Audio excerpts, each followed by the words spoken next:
Hi friends, ఎలా ఉన్నారు? So friends, ఒక ధర్మవరంలో మీరు ఒక మంచి టీ కోసం మీరు చూస్తున్నట్లయితే ఖచ్చితంగా ఇక్కడ టీ అనేది ట్రై చేయండి. టీ అయితే వేరే లెవెల్ ఎక్సలెంట్గా ఉందన్నమాట. ఒక్కొక్క టీ కోసం 15 నుంచి 20 నిమిషాలు వెయిట్ చేయాల్సి వస్తుంది టోకన్ తీసుకుని, మరి అంత డిమాండ్ అనమాట. సో ఇది లోపల సిట్టింగ్ అరేంజ్మెంట్స్ కూడా ఉన్నాయి. సో క్రౌడ్ అయితే చూడండి, మామూలుగా లేదు. సో మీరు చాలా చాలా డిమాండ్ అయిన టీ సింపుల్గా 10 రూపాయలలో తీసుకున్నారంటే వర్త్ అనమాట.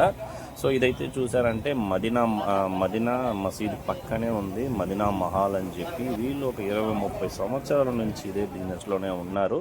సో లైన్ అయితే చూడండి, 70-80 గ్లాసులు కొడుతున్నాడు అన్న అయితే. సో అంత డిమాండ్ అనమాట. మీరు ధర్మవరంలో ఉన్నట్లయితే సో సెర్చ్ చేసినట్లయితే ఇక్కడ వచ్చి మీరు డైరెక్ట్గా తాగొచ్చు. ఇక్కడ కార్ ఫెసిలిటీ, పార్కింగ్ ఫెసిలిటీ లేదు, డైరెక్ట్గా తాగేసి వెళ్ళిపోవడమే. సో నేనైతే టీ తాగాను, టేస్ట్ చేద్దామని. సో టేస్ట్ అయితే వేరే లెవెల్ ఫ్రెండ్స్, చాలా సింపుల్గా ఉంది, ఇంట్లో తాగినట్టే. సో ఇది వచ్చి ఈ మసీద్ చూడండి. సో మీకు మదీనా మసీద్ పక్కనే కాంప్లెక్స్లోనే సో మదీనా మహల్ అని ఉంటుంది. ఇక్కడ వచ్చి మీరు ఒక్కసారి టీ తాగినానంటే అసలు వదులుకోరు. సో ఈ వీడియోకి నచ్చినట్లయితే నా ఛానల్ అయితే ఫాలో చేసుకోండి, షేర్ చేసుకోండి. Take care, bye.